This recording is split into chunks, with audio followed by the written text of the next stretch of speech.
Bueno, hermanos, en esta mañana quiero volver a retomar, ¿cierto?, lo que es el estudio de la epístola a los tesalonicenses. Recuerden que, bueno, hace un tiempo atrás vimos algo, pero en esta mañana y de aquí en adelante, ¿cierto?, vamos a estar estudiando esta epístola para que también usted pueda estar leyéndola en la semana, para ir estando al tanto, ¿cierto?, de lo que el pastor está tocando y en ese sentido importante también la lectura de esta epístola.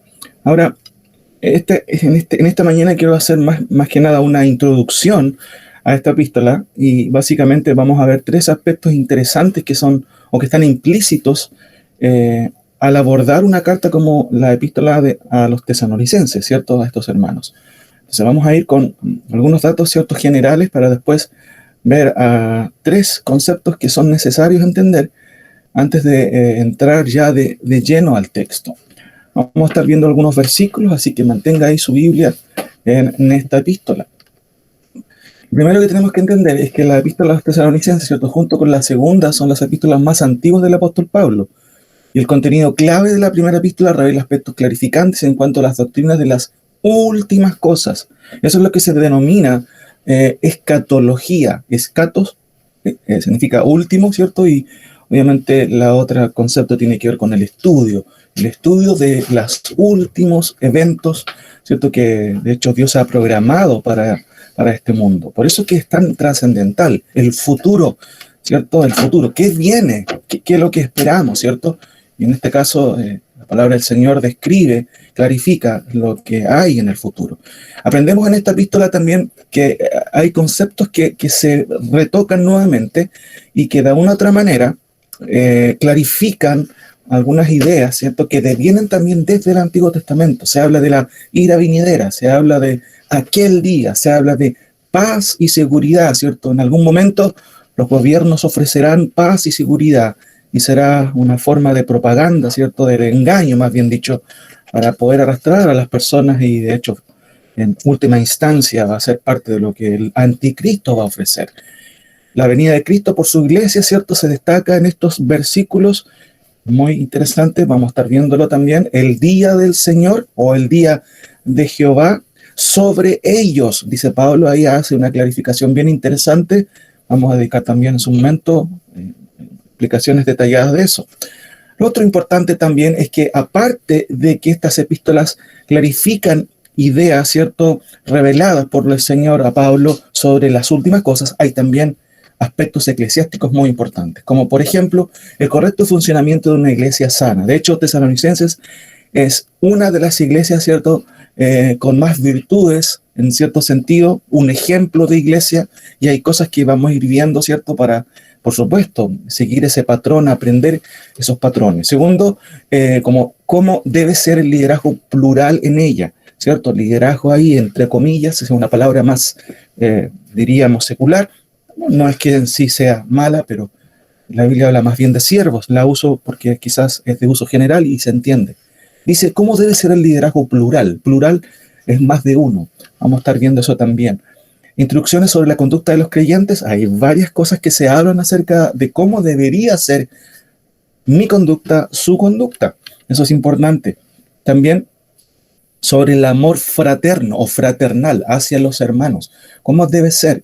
Y hay cuidados también que hay que tomar en ese sentido. Pablo se dedica también a explicar algo de ello. La correcta conducta en la vida social incluso. No solamente Pablo quiere que los creyentes sepan cómo debería ser el amor fraternal entre nosotros como hermanos, sino también cómo debe ser nuestra conducta afuera. Pautas con respecto a la actitud de la iglesia tocante también a sus líderes. ¿Cómo y cuál es la actitud que debería tener la iglesia frente a sus líderes, ¿cierto? A los siervos que trabajan en medio o entre ellos, entre la iglesia. Ahora, situación contextual. ¿Qué significa esto? ¿Cómo nace la epístola? ¿En qué contexto, cierto?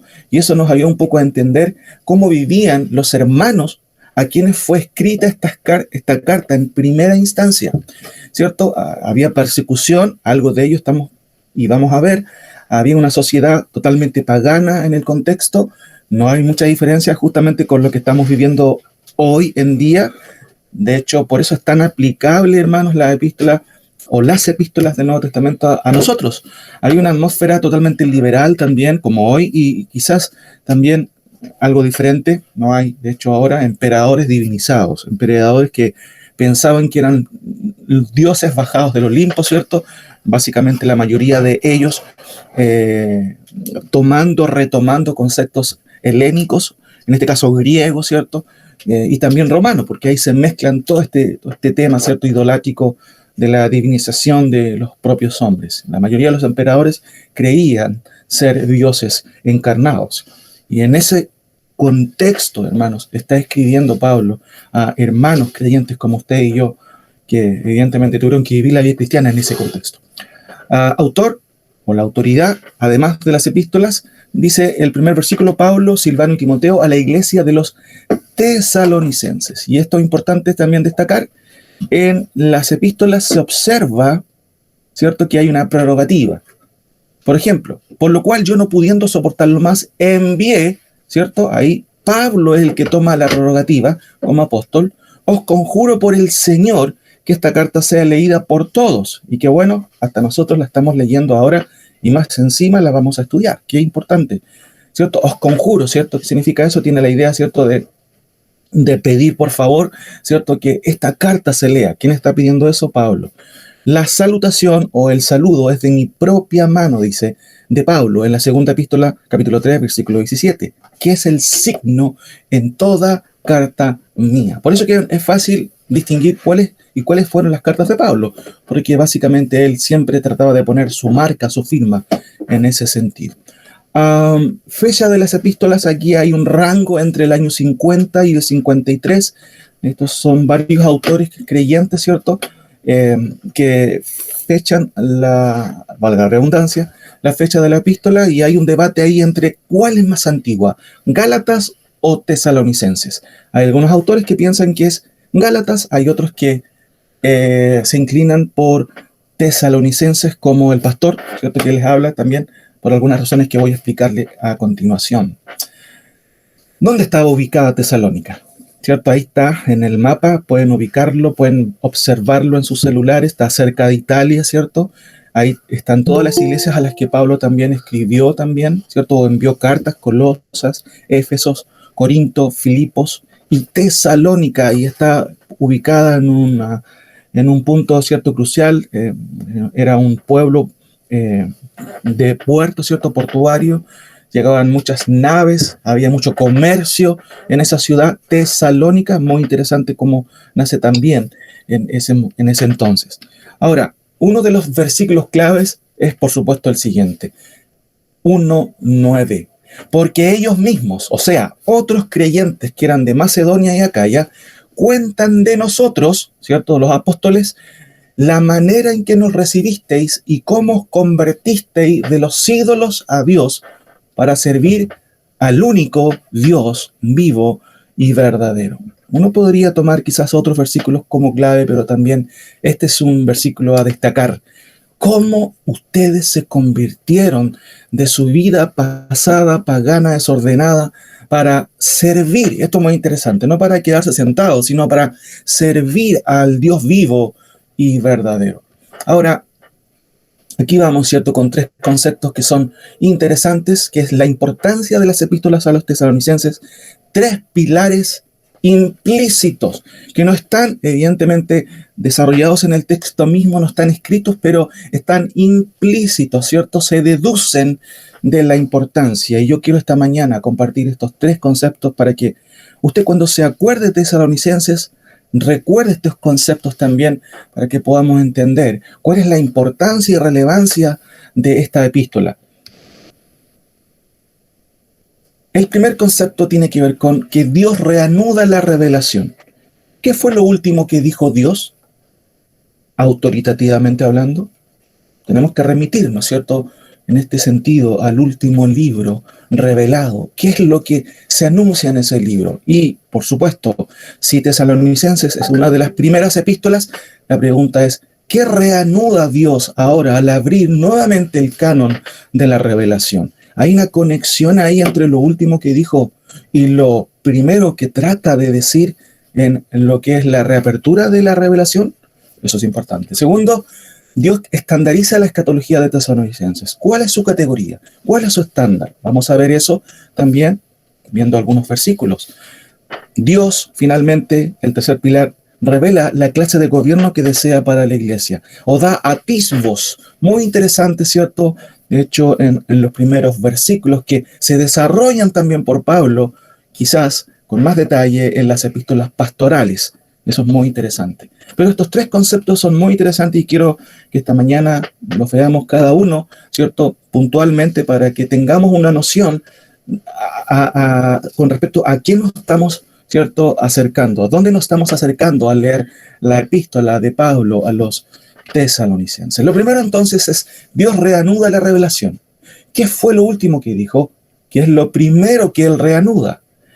Quiero que abra su Biblia rápidamente en Malaquías capítulo 4. Malaquías capítulo 4. Noten que, hermanos, este es el último libro del Antiguo Testamento y noten el tono, ¿cierto?, del mensaje de Malaquías, que de hecho escribe, por supuesto, a Israel específicamente, pero también, por supuesto, es una aplicación que es universal, no solamente para Israel, para todos los creyentes. El capítulo 4 de Malaquías dice, porque he aquí viene el día ardiente como horno, y todos los soberbios, ¿conoce usted algunos soberbios? Bueno, los soberbios van a tener su día especial, y todos los que hacen maldad serán estopa, ¿cierto? Estopa, básicamente esto tiene que ver con el residuo que queda de algo. Y dice, aquel día que venga, ¿cierto? Aquel día que vendrá, los abrazará, ha dicho Jehová de los ejércitos, y no les dejará ni raíz ni rama, ¿cierto? Ya sabemos que, aunque a veces la lluvia puede caer fuerte, puede romper algunas ramas, pero no a veces rompe la raíz. Terrible es el día de Jehová, porque aún la raíz va a ser, ¿cierto?, destruida, refiriéndose a los hombres malos, a los soberbios. Más a vosotros, hablándole especialmente a los judíos, ¿cierto?, los que teméis mi nombre, nacerá el sol de justicia. Noten que hay un concepto de esperanza para Israel. Y en sus alas traerá salvación, y saldréis y saltaréis como becerros de la manada. No sé si has visto saltar a los becerros, ¿cierto?, a los corderos cuando son nuevos, ¿cierto? De una u otra manera reflejan esta alegría, ¿cierto? De poder, ¿cierto?, disfrutar, de poder estar bien, de poder estar en paz. Ese es el ejemplo que da Malaquías. Hollaréis a los malos, los cuales serán ceniza bajo las plantas de vuestros pies, describiendo, ¿cierto?, la antesala al reino milenial, que es el tiempo de los juicios de la gran tribulación, donde Israel será castigado por Dios, pero al final, en el clímax del día de Jehová, será libertado y salvado por Dios. Y dice el texto, hollaréis a los malos, los cuales serán ceniza bajo las plantas de vuestros pies, en el día que yo actúe, ha dicho Jehová de los ejércitos. Acordaos de la ley de Moisés. Mientras tanto, ¿cierto?, podríamos decir, en el contexto en que escribe Malaquías, al cual encargué en Horeb ordenanzas y leyes para todo Israel. Y noten el versículo 5, hermanos. He aquí, yo os envío el profeta Elías, antes que venga el día de Jehová, grande y terrible. Él hará volver el corazón de los padres hacia los hijos, y el corazón de los hijos hacia los padres. No sea que yo venga y hiera la tierra con maldición. Eso es lo que está diciendo el profeta Malaquías. Y por supuesto, ¿cuál es el tono de las últimas palabras? Por supuesto, hermanos, que son preocupantes. Antes que venga el día de Jehová. Yo envío a mi profeta Elías, ¿cierto? Antes que venga el día de Jehová, grande y, ¿cómo? Dice el texto, y terrible. Hermanos, esto es lo último que Dios revela autoritativamente. ¿Cómo reanuda Él ahora, ¿cierto?, el cuerpo, ¿cierto?, en este caso, escriturario del Nuevo Testamento. ¿Cuál es el mensaje? Hay un tono, hay un sabor un poco preocupante en el Antiguo Testamento, porque se habla del gran día de Jehová, el terrible día de Jehová. Noten las imágenes ahí, ¿cierto? Ahí tenemos Malaquías 4:5. Sin embargo, noten por favor, mis hermanos, que Malaquías es el eco de la mayoría de los profetas. Amós habla del día espantoso, Joel habla del día terrible, Abdías habla del día de venganza, Oseas el día de castigo, Miqueas un día terrible, Habacuc habla del día de angustia, Ezequiel habla del día de la ira, igual que Sofonías, Nahum repite el concepto de la angustia, Zacarías repite el concepto de la ira, Malaquías habla de el día de Jehová como un día terrible. Si bien es cierto, el día de Jehová es una alusión en el Antiguo Testamento para, ¿cierto?, describir la intervención histórica de Dios, todos los profetas, ¿cierto?, no solamente apelan a este concepto para el juicio de Dios histórico. Por ejemplo, los juicios del exilio. El exilio de Israel a Babilonia y a Siria fueron, en cierto sentido, también días de Jehová. Pero hermanos, note que en Malaquías, después del exilio, cuando Israel ya volvió a su tierra después del castigo y el perdón de Dios, ¿cierto?, siguen hablándonos de un día de Jehová. ¿Y cuál es ese día de Jehová? Bueno, el futuro día de Jehová, que está en relación con la segunda venida. Ahora, noten por favor que en el Nuevo Testamento, ¿cierto?, las primeras epístolas escritas, como ustedes pueden ver ahí, tenemos las décadas del 50 en adelante, del 60 en adelante, el 70, el 80, el 90, ¿cierto? Sabemos que Apocalipsis, Judas fueron las últimas epístolas en escribirse y habitualmente uno podría creer que Mateo fue la primera libro en ser escrito, pero no. El primer libro en escribirse está, ¿cierto?, en este debate, ¿cierto?, entre Gálatas y también Tesalonicenses.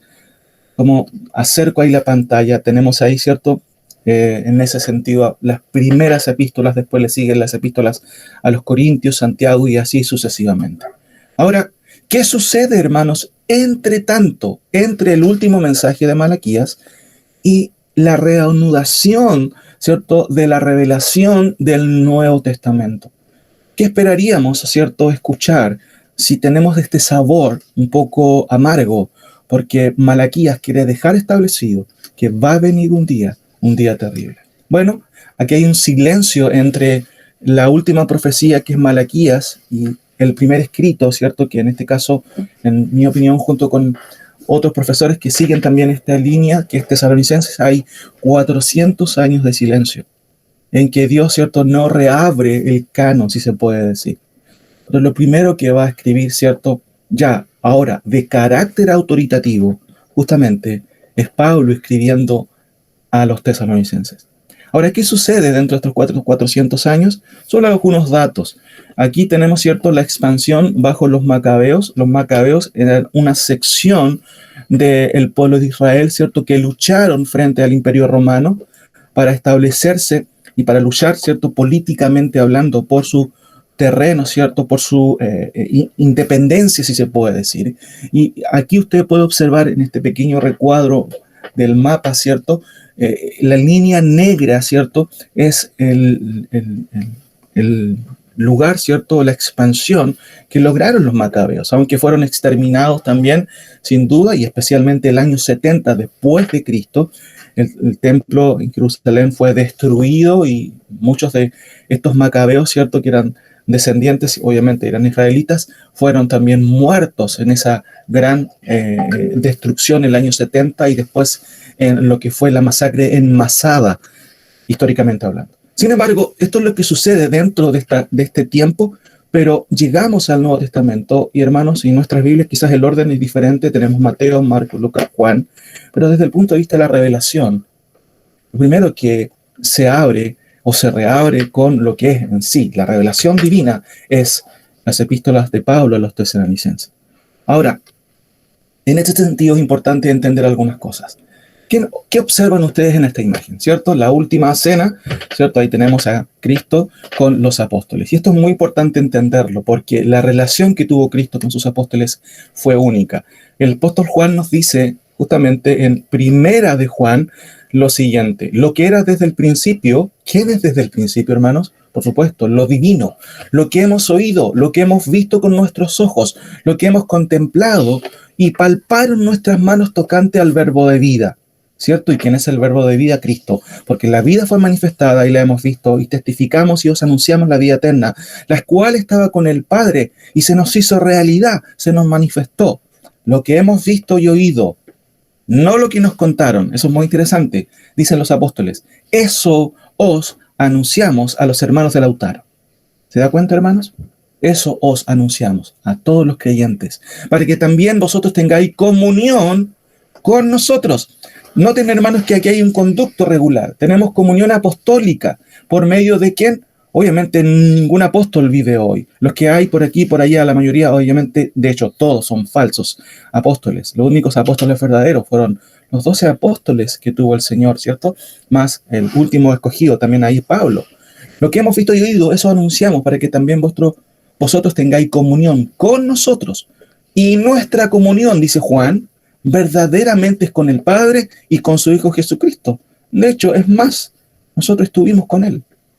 Él nos enseñó directamente, ¿cierto?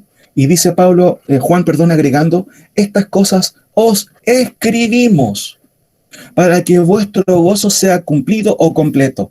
¿Por qué leemos la Escritura, hermanos? ¿Por qué la estudiamos? Para que nuestro gozo se base justamente en la revelación autorizada que deviene, ¿cierto?, por medio de los apóstoles. ¿Quién fue Pablo? Pablo fue uno de los apóstoles. ¿Tuvo un encuentro con el Señor? Por supuesto, tuvo un encuentro personal, Hechos capítulo 9, ¿cierto? Nos relata ese evento trascendental en la vida de Pablo. Ahora, hermanos, esto es importante que lo entendamos. Tenemos aquí nosotros la comunión con los apóstoles. ¿Cuál es la importancia de esto? Noten la siguiente ilustración.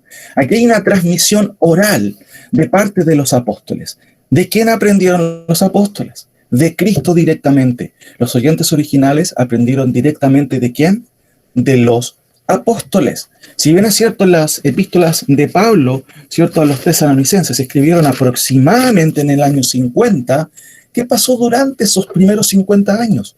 Bueno, eso se llama transmisión oral, ¿cierto? Y de hecho es una cuestión que ha sucedido durante todas las generaciones, durante todas las civilizaciones, de los abuelos, ¿cierto?, a los nietos, de los nietos a los hijos, se ha transmitido lo que es la enseñanza oral. Sin embargo, hay una gran diferencia entre la transmisión oral, ¿cierto?, bíblica, porque la transmisión oral llegó a ser una transmisión escrita. Por eso que nosotros en el día de hoy podemos leer lo que Cristo enseñó directamente a los apóstoles. Transmisión oral, transmisión escrita. En el día de hoy, hermanos, debemos nosotros agradecer al Señor que tenemos su palabra en medio nuestro. No tenemos que caer, ¿cierto?, en especulaciones con respecto a lo que va a suceder, con respecto a lo que Dios desea, porque hay una transmisión que fue escrita y también fue dirigido, este proceso escribano, por el mismo Señor. Ahora, noten por favor la siguiente imagen. ¿Cuál es el hilo conductor en la epístola a los tesalonicenses? ¿Qué es lo último que dijo, cierto? Recordemos a Malaquías, hay una connotación ahí bastante preocupante. He aquí yo os envío el profeta Elías antes que venga el día de Jehová. Juan el Bautista cumplió, cierto, en parte esa profecía, pero ahora estamos a las puertas, cierto, de algo que viene en el futuro, que es un día terrible, el día de Jehová. Dice el texto, grande y terrible, sobre los soberbios, sobre los incrédulos, sobre este mundo que cada vez, ¿cierto?, va en contra de Dios. Pero noten, en los recuadros celestes son puntos clímax en el texto de la epístola y de ambas epístolas. ¿Cuál es el énfasis? Noten por favor el versículo 3. Leamos brevemente estos versículos para que vayan notando cuál es el énfasis, cuál es el hilo rojo, qué es lo que Pablo quiere, ¿cierto?, establecer independientemente o paralelamente a instrucciones, ¿cierto?, que da para la iglesia, a normas que da para la iglesia, también da cierto mensaje entre líneas, si se puede decir, aunque aquí, por supuesto, no es entre líneas, es literal, es objetivo, ¿cierto?, y está palpable en el texto. Dice el versículo 3 del capítulo 1, acordándoos sin cesar delante de Dios y Padre nuestro, de la obra de vuestra fe, del trabajo de vuestro amor, y noten, y de nuestra o de vuestra. Qué interesante es ese plural. Ese plural es un plural retórico. No dice y de la esperanza de ustedes, ¿cierto? Y de vuestra constancia. Algunas versiones lo traducen nuestra, ¿cierto? Constancia en la esperanza en nuestro Señor Jesucristo. Noten, se mencionan tres conceptos, ¿cierto? La fe, el amor y la esperanza. Noten el versículo 10. Esperar tiene que ver con esperanza, ¿cierto? Noten, hermanos, versículo 10 del capítulo 1. Y esperar de los cielos a su Hijo, el cual resucitó de los muertos, a Jesús, quien nos libra de qué cosa? De la ira venidera. Noten, hermanos, qué interesante lo que Pablo está estableciendo. ¿Cuál es el sabor de las últimas palabras de Malaquías? Es un sabor, por supuesto, agrio, podríamos decir, preocupante, pero aquí en estas epístolas que retoman, de hecho, la revelación divina, estamos observando un tono diferente, un tono esperanzador. Y de hecho, se menciona, ¿cierto?, aquí paralelamente el día de la ira. Pero la venida de Cristo está relacionada con la iglesia, con un día de esperanza. Y esperar. ¿Qué espera la iglesia? ¿Qué esperaba la iglesia? Esperaba ese día terrible. Al parecer, claramente Pablo está distinguiendo aquí. Y esperar de los cielos a su Hijo, el cual resucitó de los muertos. A Jesús, quien nos libra de la ira venidera. Estudiaremos ese versículo en su momento, ¿cierto?, detalladamente para entender, por supuesto, a qué ira se refiere. Por supuesto, esa ira, hermanos, tiene que ver con la ira escatológica de Dios. Noten el versículo 19. Porque, ¿cuál es nuestra esperanza o gozo o corona de que me gloríe? ¿No lo sois vosotros delante de nuestro Señor Jesucristo en su venida? Por vosotros sois nuestra gloria y nuestro gozo. Noten, hermanos, el tono, ¿cierto?, que estamos viendo aquí en este hilo rojo. Saltémonos, por favor, a lo que dice el capítulo 3 y 4. Noten los versículos 11 al 13 del capítulo 3. Mas el mismo Dios y Padre nuestro y Señor Jesucristo dirija nuestro camino a vosotros. El deseo de Pablo era estar con ellos. Y sigue diciendo, y el Señor os haga crecer y abundar en amor, unos para con otros y para con todos. Eso es la característica de una iglesia, ¿cierto? La esencia debe ser el amor. Como también lo haremos nosotros para con vosotros, para que sean afirmados vuestros corazones, irreprensibles, en santidad, delante de nuestro Padre, en la venida de nuestro Señor Jesucristo con todos sus santos. Noten, hermanos, que aquí hay un tono esperanzador, para que sean afirmados vuestros corazones. Por supuesto, es difícil que un corazón se afirme si no se espera experimentar juicios divinos, ¿cierto?, escatológicos. Sin embargo, aquí la connotación es muy diferente. Y noten la porción del versículo 13 al 18. ¿Cuál es el énfasis, hermanos? Algunos estaban muy preocupados. ¿Por qué? Porque algunos creyentes estaban muriendo y pensaban que no estaban o no iban a experimentar justamente lo que Pablo está enseñando. Noten el versículo 13. Tampoco queremos, hermanos, que ignoréis acerca de los que duermen, los que mueren, ¿cierto? Que no entristezcáis como los otros que no tienen esperanza.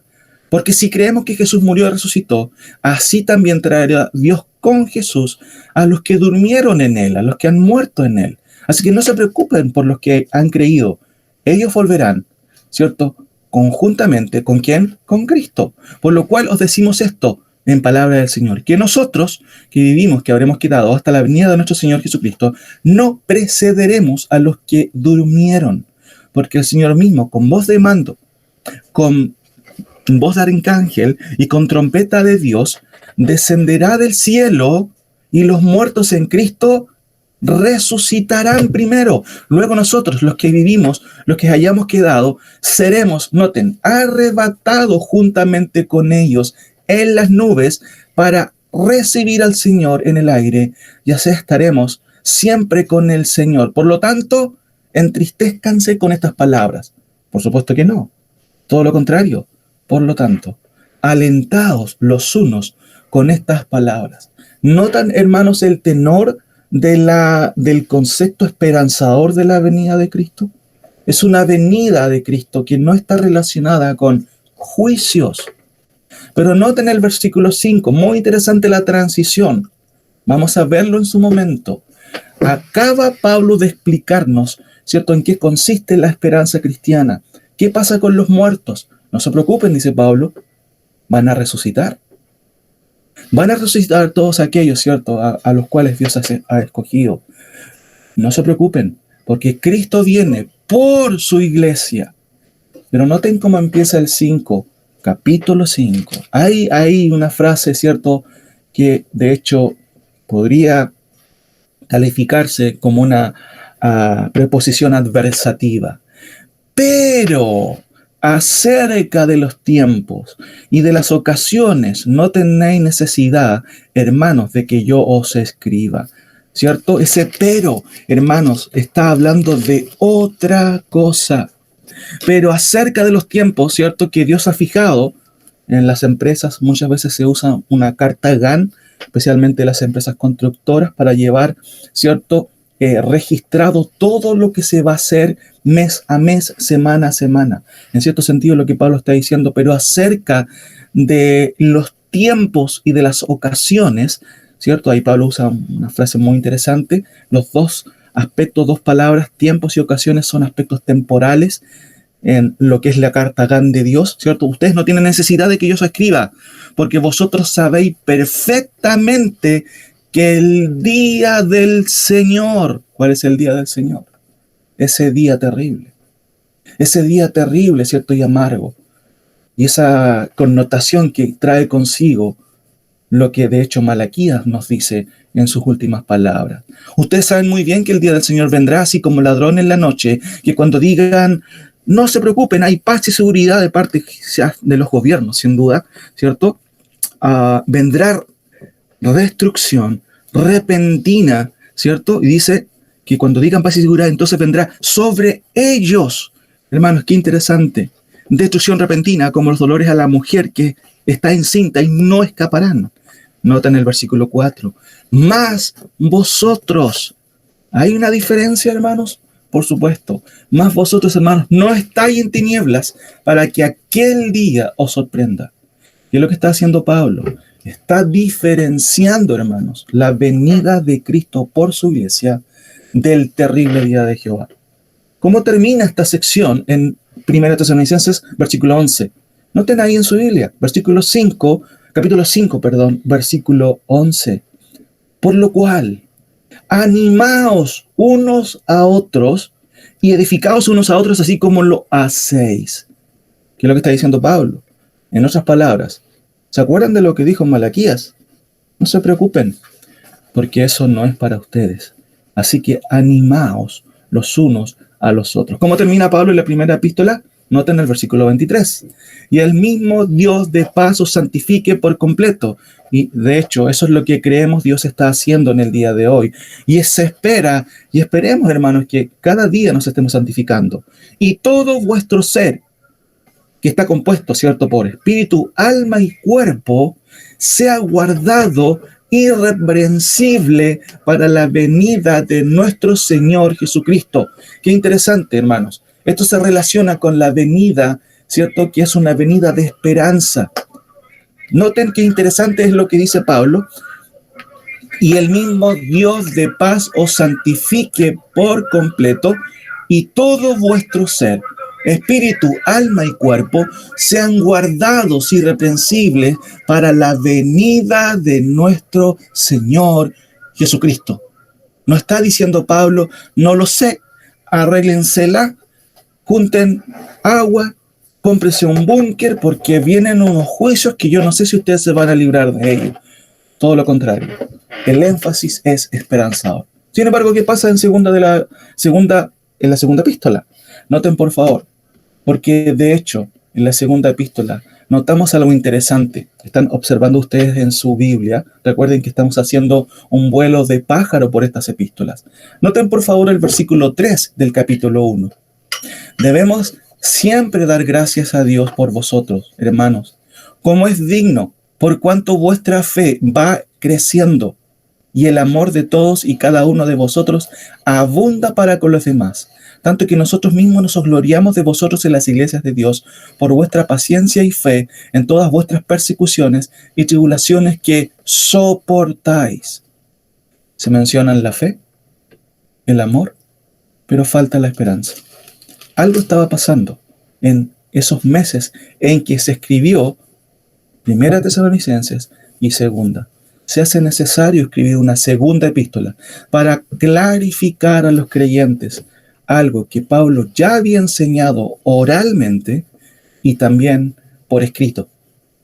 Noten que en los versículos, ¿cierto?, 6 en adelante del primer capítulo, Pablo se refiere a el contexto. Ellos estaban pasando por tribulaciones. Sin embargo, Pablo deja establecido que, ¿cierto?, que Dios es justo delante de Dios, ¿cierto?, pagar con tribulación a los que os atribulan, y a vosotros que sois atribulados, daros reposo con nosotros, cuando se manifieste el Señor Jesucristo desde el cielo con los ángeles de su poder. Hay otra connotación, en llama de fuego, para dar retribución a los que no conocieron a Dios ni obedecen al evangelio de nuestro Señor Jesucristo, los cuales sufrirán pena de eterna perdición, excluidos de la presencia del Señor y de la gloria de su poder, cuando venga en aquel día para ser glorificado en sus santos. ¿A qué se está refiriendo Pablo? Por supuesto, la connotación de estas descripciones tiene que ver con la venida de Dios en juicio. No tiene relación a la venida de Dios, ¿cierto?, por su iglesia en esperanza. Por eso es que Pablo en el capítulo 2, noten lo que dice, después de describir en los versículos 6 en adelante, ¿cierto?, la connotación del día terrible que Malaquías nos recuerda, otra vez en el capítulo 2 hace un quiebre, ¿cierto?, gramatical, diciendo, pero con respecto a la venida de nuestro Señor Jesucristo y nuestra reunión con Él, noten que aquí nuevamente Pablo vuelve a clarificar, queridos hermanos, hay una venida de Cristo, tenemos un encuentro, no es la segunda venida, no es el día terrible de Malaquías, no, es una reunión con Él. ¿Qué pasa con respecto a esta nuestra reunión? Les rogamos, hermanos, que no os dejéis mover fácilmente de vuestro modo de pensar, ni os conturbéis ni por espíritu, ni por palabra, ni por carta, como si nosotros la hubiéramos escrito, en el sentido de que el día del Señor ya es. El texto griego literalmente dice ya es, no que está cerca, sino que ya es. ¿Se da cuenta, hermano? Por eso que Pablo va a decir en el 3, nadie se engañe en ninguna manera, porque no vendrá, ¿qué no vendrá? Ese día terrible, sin antes ocurran algunos eventos, que se aparezca el anticristo, ¿cierto?, que haga su ministerio y que las personas sean engañadas, como dice el versículo 7, ¿cierto?, en adelante, cuando entre en acción el misterio de iniquidad, ¿cierto?, cuando se manifieste este inicuo a quien el Señor matará con el resplandor de su venida, ¿cierto?, que va a hacer milagros poderosos, pero con prodigios mentirosos, de acuerdo al versículo 9, y con todo engaño, ¿cierto? ¿En qué tiempo, hermanos, ocurre eso? En el día, en el periodo que culmina con el día terrible de Jehová. ¿La iglesia acaso estará en ese tiempo? Noten cómo termina el versículo 13, por supuesto que no, hermanos. Por eso es que Pablo, el tono de estas epístolas son de esperanza. Pero nosotros, dice el versículo 13, después de explicar lo que está en rojo, ¿cierto?, ahí en pantalla, este día terrible de Jehová, pero nosotros, otra vez un cambio de ritmo, un cambio de enfoque, pero ese pero siempre, a veces el pero no nos gusta mucho, ¿cierto?, pero a veces en la Biblia ese pero son preciosos, como aquí, el 2.1 y el 2.13. Pero nosotros debemos dar siempre gracias a Dios respecto a vosotros, hermanos amados, por el Señor, de que Dios os haya escogido desde el principio para salvación. Y la salvación aquí es un concepto holístico, ¿cierto?, integral, cubre todos los aspectos. Aún Dios nos va a salvar de este periodo terrible de juicios que vendrá sobre los soberbios, sobre los incrédulos, sobre este mundo que cada vez va de mal en peor. Y dice, ¿cierto?, que Dios nos haya escogido, debemos tener una actitud de agradecimiento, mediante, ¿cierto?, la salvación por el Espíritu y la fe y la verdad, lo cual os llamó mediante nuestro Evangelio para alcanzar, ¿qué cosa? La gloria de nuestro Señor Jesucristo. ¿Cuándo? En esa reunión, ¿cierto?, que tendremos con nuestro Señor Jesucristo. ¿Cuál es entonces el énfasis de la revelación reanudada? Si entendemos que Pablo o las epístolas de Pablo a Tesalonicenses fueron las primeras epístolas, ¿cierto?, de escribirse autoritativamente, tiene mucho sentido, hermanos. ¿Por qué razón? Es porque Dios quiere reanudar su revelación, dejando claro que hay una esperanza para los creyentes. ¿Cuál es el tono de la última revelación en Malaquías? Es el tono del terrible día de Jehová, el eco de la mayoría de los profetas, ¿cierto?, sobre un futuro día escatológico terrible de Dios. Sin embargo, la reanudación de la revelación, ¿cierto?, de Pablo, ¿cierto?, o del Señor por medio del apóstol Pablo, es establecer en primera instancia a los creyentes que tengan esperanza. Hay una gran diferencia. No estamos esperando los días de juicio de Dios. Por el contrario, esperamos a Cristo. Tenemos una reunión citada por Él, puntual. Él se va a encargar de arrebatarnos en los cielos para estar con Él por siempre. Eso es lo que Pablo trata de explicar. Por eso, Dios reanuda su revelación, que fue lo último que dijo. Vuelvo a mencionar el día terrible de Jehová. Pablo lo toca, sin duda, pero hace una distinción entre un día de esperanza, un día de la venida de Cristo, de esperanza, con el día de Jehová, ¿cierto? Que también, por supuesto, Cristo es el que ejecuta los juicios de Dios, como notamos en Apocalipsis capítulo 6. ¿Quién es digno de abrir los sellos? No había nadie digno de abrir los sellos, y son sellos de juicio. ¿Y quién es? Es Cristo. ¿Y quién está en el cielo en ese momento? Están todos los creyentes. No están en la tierra para recibir los juicios venideros de lo que es la gran tribulación. Ahora, la segunda pregunta de importancia. La primera es algo implícito, ¿cierto? Dios reanuda su revelación. ¿Qué fue lo último que dijo por medio del profeta Malaquías? El sabor no es muy bueno, ¿cierto? El tono es preocupante, viene un día terrible. Pero ¿qué es lo que quiere establecer en la primera revelación? Hay un día de esperanza. Hay una reunión relacionada con una venida de Cristo por su iglesia. No es la venida en juicio de Dios, es algo diferente. Y por supuesto, es otra esperanza para los creyentes, para nosotros. Sea que usted, hermano, parta hoy en día, ¿cierto? Como dice Pablo, estar con Cristo es muchísimo mejor. Hermanos, eso tenemos que entenderlo. Cuando a veces la edad avanza, las enfermedades, ¿cierto?, muchas veces nos alcanzan. Como creyentes tenemos que tener este concepto. Cuando parte un ser querido, cuando parte un padre, una madre ya avanzada, o cualquier persona, tenemos que tener claro, como Pablo dijo, que morir en Cristo es muchísimo mejor. Eso es importante entenderlo. Ahora, lo segundo que quiero explicar es, Dios estandariza la escatología de Tesalonicenses. ¿Cuál es su categoría? Ha escuchado seguramente usted hablar de la escatología como un tópico secundario. Nuevamente repito esto, ¿cierto? Porque yo al observar las Escrituras, al estudiarlas, no encuentro en ninguna parte, hermanos, que la escatología se categorice como una segunda, ¿cierto?, clase de enseñanza, que en realidad no tiene mucha importancia. Hay otros temas más importantes. De hecho, Pablo es el mismo que lo categoriza. Noten, por favor, el versículo 15 de la segunda epístola a los Tesalonicenses, capítulo 2. Noten, el recuadro que tenemos está en verde, y Pablo usa, ¿cierto?, una fraseología ahí que es básicamente usada para concluir algo.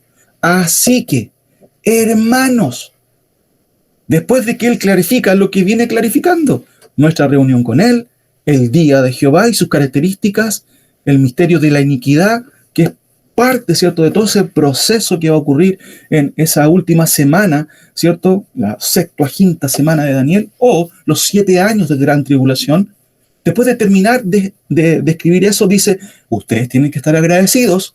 ¿Respecto a quién? Al Señor, porque ustedes fueron escogidos desde antes para salvación mediante santificación por el Espíritu. Así que por un lado, sean agradecidos mediante, ¿cierto?, la salvación que Dios les dio, porque fue mediante el Evangelio que ustedes alcanzaron esa gracia. Así que, noten el recuadro 15, por favor, hermanos. Noten la categoría. Estad firmes y retened. ¿Qué cosa? ¿Cómo dice su Biblia? Y aquí tenemos algunas opciones. Retened consejos personales. Retengan estas ideas apocalípticas, pero no se preocupen tanto porque hay tanto aquí de metafórico. Muchos teólogos en el día de hoy metaforizan muchas cosas. En realidad, no, eso es pura apocalíptica.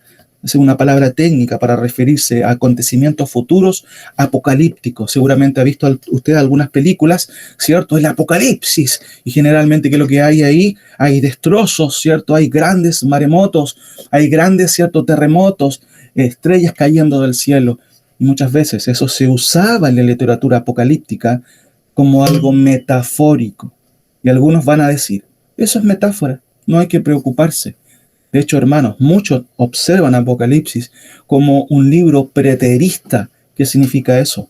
Que aconteció ya, que no es futuro, sino que aconteció en la historia, y el lenguaje que usó Juan con dragones y con tanta cosa ahí terrible, simplemente fue algo metafórico, algo apocalíptico, para describir en metáfora que Dios va a salvar a su pueblo. No, hermanos. Apocalipsis es un libro no apocalíptico, aunque hay figuras apocalípticas y hay que tener cuidado con ese concepto. Es una profecía de lo que va a acontecer en el futuro, y específicamente he ahí en donde se desarrolla o se explica los juicios relativos al día de Jehová. Hermanos, está en clara la escritura muchas veces, y lamentablemente a veces es distorsionada aún por buenos creyentes.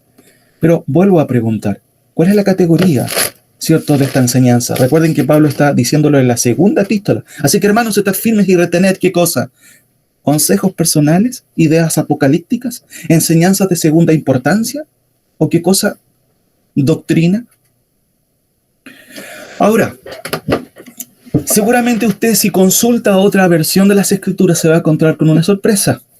Noten, por favor, que el texto literal, ¿cierto?, dice de la siguiente manera. El texto griego, ¿cierto?, ahí habla de adelphois, eso es la palabra hermano, ¿cierto? Permaneced firmes, kete, esa es la idea. Y después dice kai krateite, y termina con una palabra tas paradosis, o tas paradoseis, que debe traducirse tradiciones.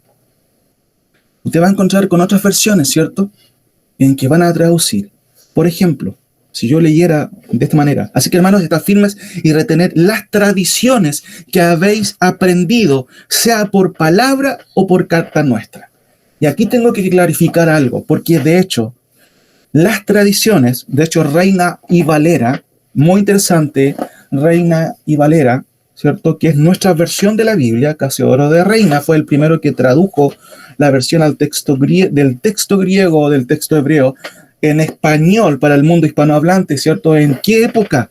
Noten ustedes que si ustedes abren su Biblia, la primera página, por ahí por el 1500 fue traducida. ¿Y qué sucedía en ese contexto? Bueno, la lucha que tenían los creyentes con la Iglesia Católica Apostólica Romana, que tiene dentro de sus creencias y dogmas la idea de que no solamente la escritura es autoritativa, sino que también las tradiciones. Y ahí ellos, ¿cierto?, involucran las tradiciones de la Iglesia hasta el día de hoy, los dogmas papales y todo eso. Por alguna razón, ¿cierto?, Casiodoro Reina prefirió traducir paradosis, que es la palabra original, con doctrina y no con tradiciones, porque quiso reenfocar un poco el concepto. Sin embargo, en honor a la verdad, esta palabra paradosis debe ser traducida por tradiciones. Puede estar confundido usted, pero no se confunda, porque estas tradiciones no son las tradiciones judaicas, no son las tradiciones, por supuesto, post-apostólicas, ¿cierto?, de lo que fueron los padres de la iglesia, sino que claramente el texto lo establece. Miren, así que, hermanos, estad firmes y retened las tradiciones que habéis aprendido, sea por palabra o por carta nuestra. Ese concepto de nuestra se refiere a lo siguiente. ¿Se acuerda de este recuadro que vimos al comienzo? Tenemos la transmisión oral. ¿Qué es la transmisión oral? La que los apóstoles transmitieron. Eso llegó a ser una transmisión escrita en su momento. ¿Cómo se llama el proceso que hay entre la transmisión oral y la transmisión escrita? Observe, se llama tradición apostólica. Y ahí está el concepto de paradosis apostólica, que puede traducirse también como doctrina inspirada apostólica. Cuando Pablo dice, así que hermanos, estad firmes y retened las tradiciones, ¿cierto? No se refiere a las tradiciones humanas, se refiere justamente a las palabras que los apóstoles en su momento escribieron.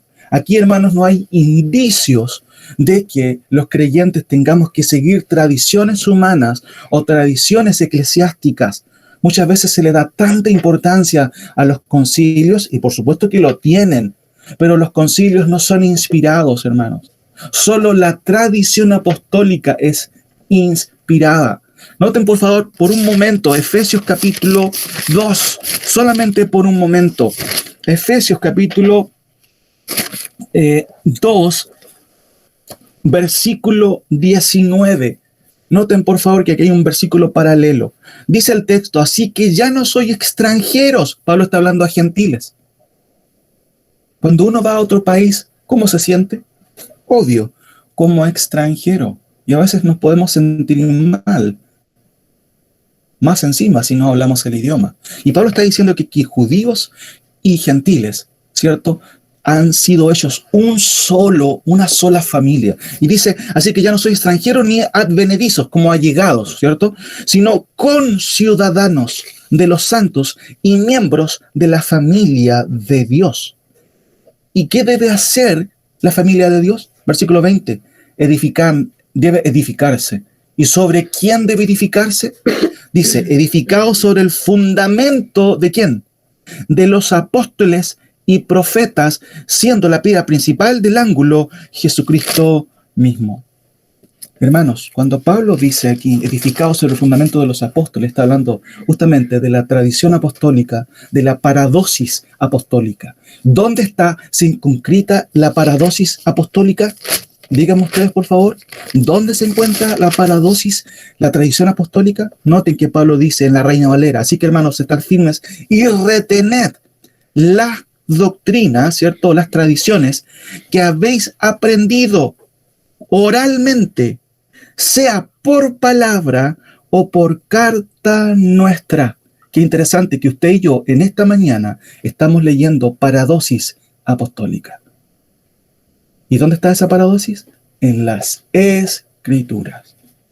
Espero que hayamos comprendido este concepto, porque esto es lo que se dice, hermanos, y lo que se trata de recalcar. Dios estandariza la escatología de Tesalonicenses. ¿Cuál es su estándar entonces? Entendemos que el concepto es paradosis. ¿Qué significa la palabra paradosis?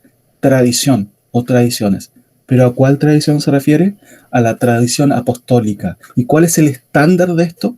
Por supuesto, hermanos, es un estándar autoritativo. No hay atisbos en la conclusión de Pablo en su línea o en su hilo rojo acerca de los aspectos escatológicos de que las enseñanzas futuras o que tienen relación a las cosas que van a venir en el futuro tengan una segunda importancia, como muchos líderes en el día de hoy erradamente dicen.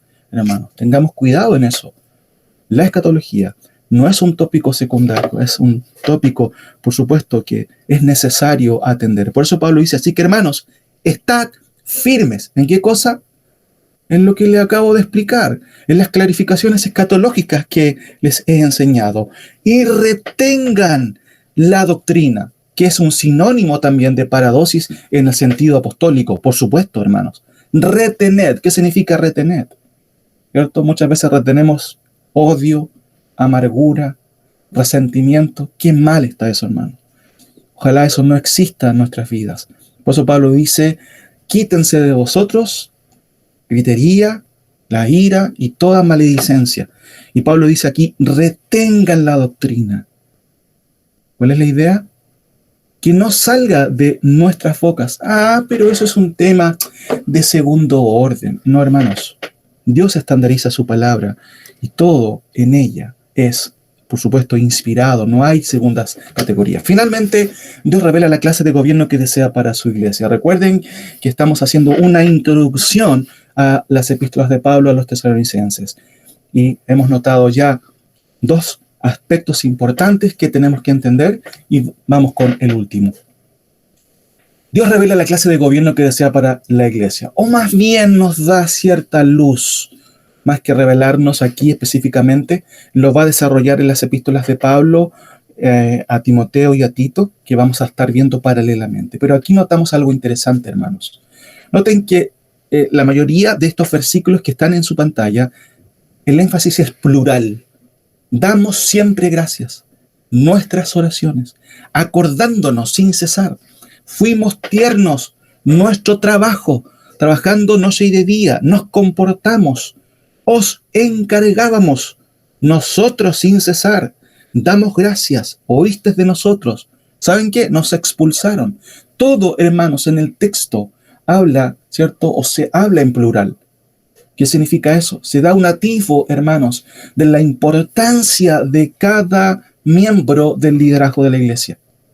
Noten por favor lo siguiente, el texto original, ¿cierto? El texto griego, de hecho, es un poco diferente y de hecho un detalle simplemente. Pablo y Silvano y Timoteo a la iglesia de Tesalónica. Eso es lo que dice el texto original. Paulos, cau Silvanos, cau Timóteos, ¿cierto? Y ese kai o caí justamente se traduce como una conjunción. Nuestra versión, ¿cierto? Reina Valera, omite una i. Pero el texto griego, muy interesante, la agrega. ¿Cuál es la razón? Muchas veces esta figura se llama políctoton, que es la suma de conjunciones. ¿Por qué razón, hermanos, tenemos una i aquí? Además, ¿no es un poco tosco para la lectura gramatical? Diría un gramático, ¿cierto? Pablo y Silvano y Timoteo. Diría, no es necesario que le pongas una i. Basta que digas Pablo, Silvano y Timoteo. Sin embargo, el texto inspirado, ¿cierto?, quiere destacar con sumo cuidado a cada uno de los participantes. Noten, le doy un ejemplo.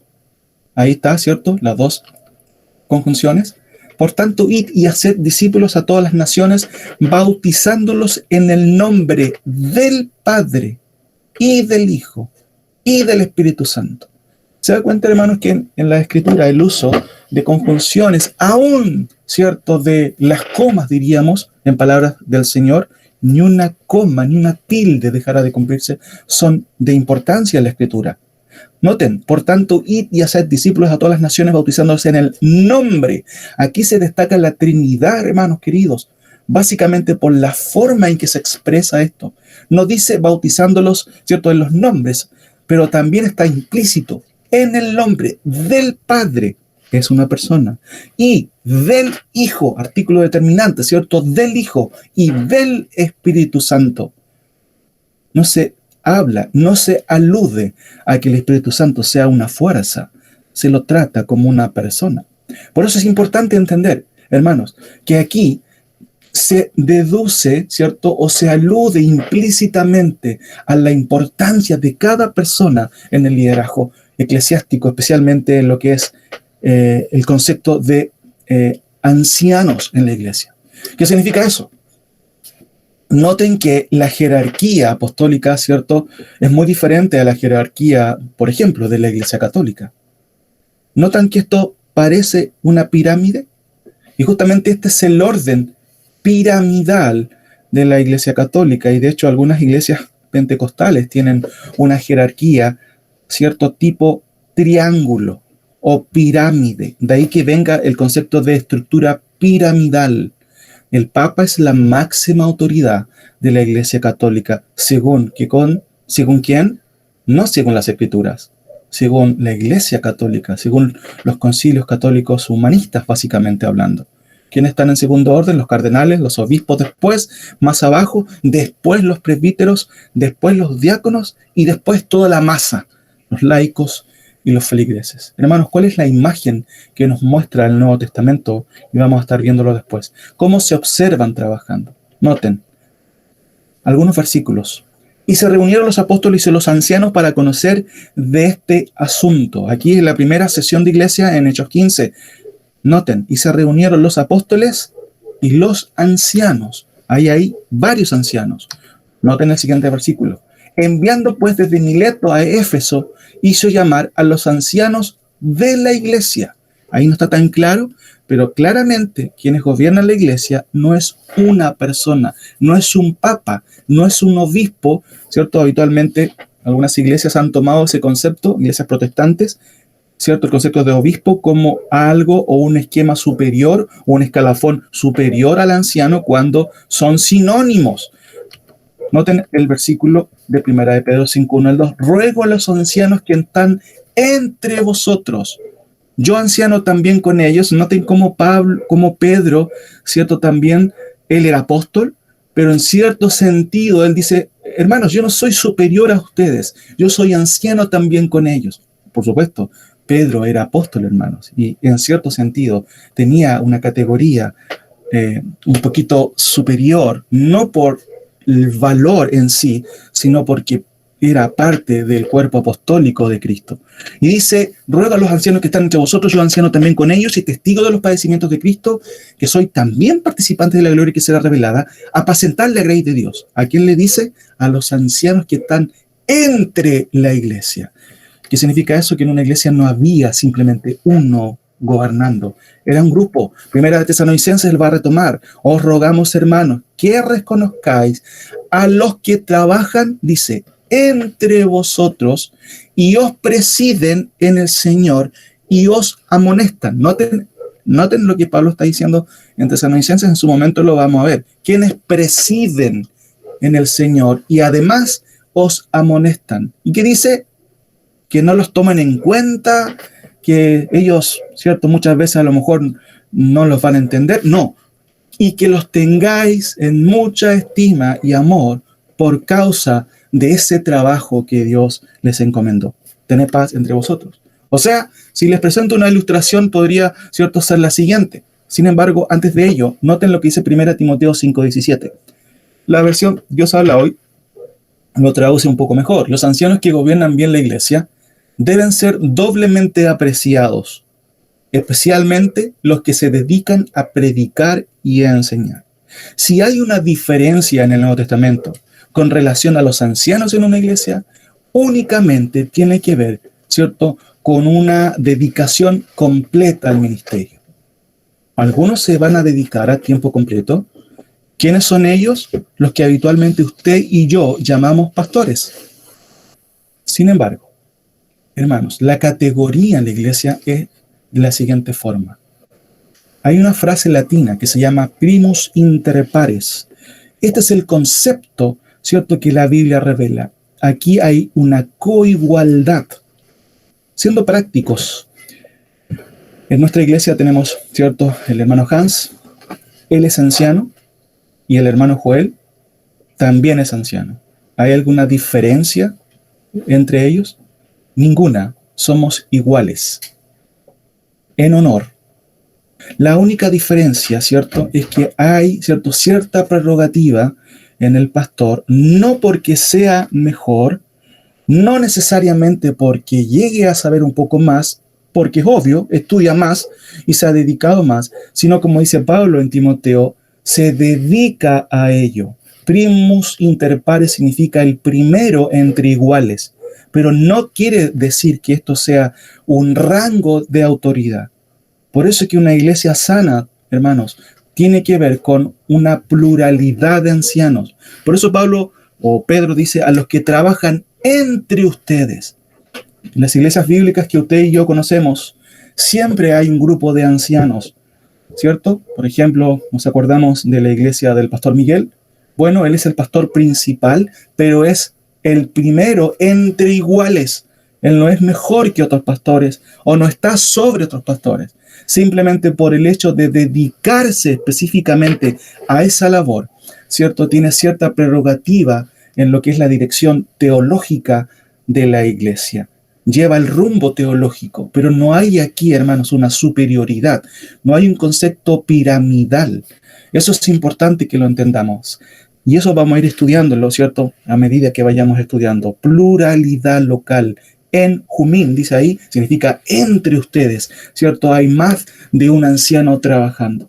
No hay aquí conceptos y atisbos de rangos piramidales. Hay una coigualdad. Y si hay una prerrogativa del pastor, básicamente eso deviene, también en nuestro contexto, por el hecho de que muchos ancianos se dedican a tiempo completo a la obra del Señor.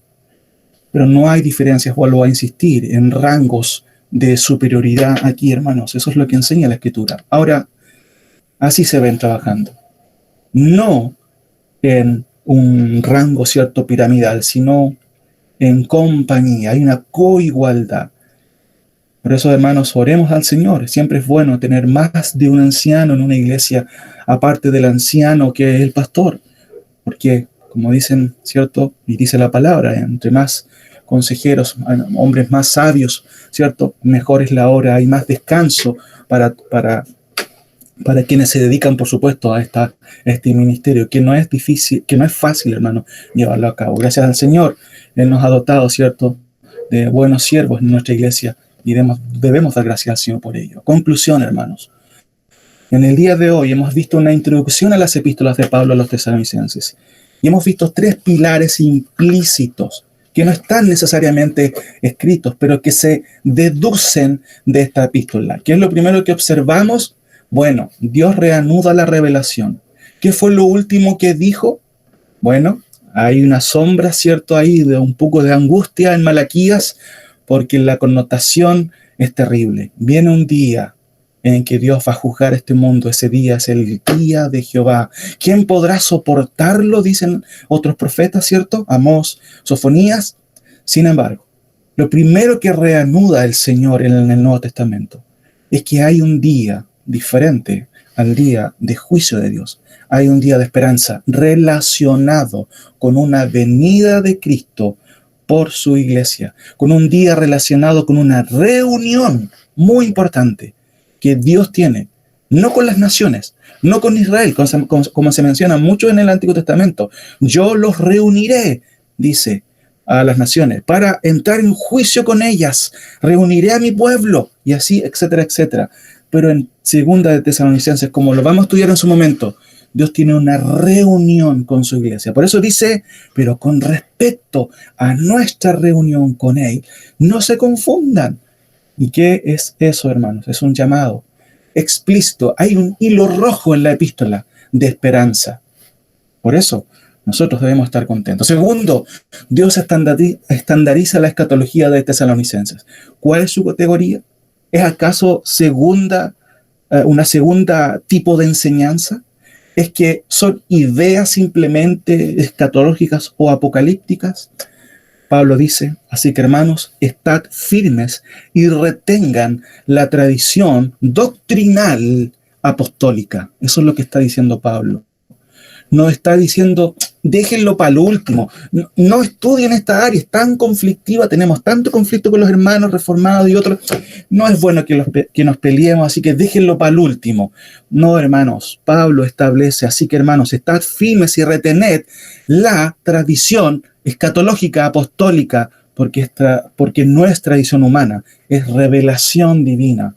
Y por supuesto, como revelación divina, su estándar es revelación y no debe rebajársele a un estándar secundario como habitualmente suele suceder.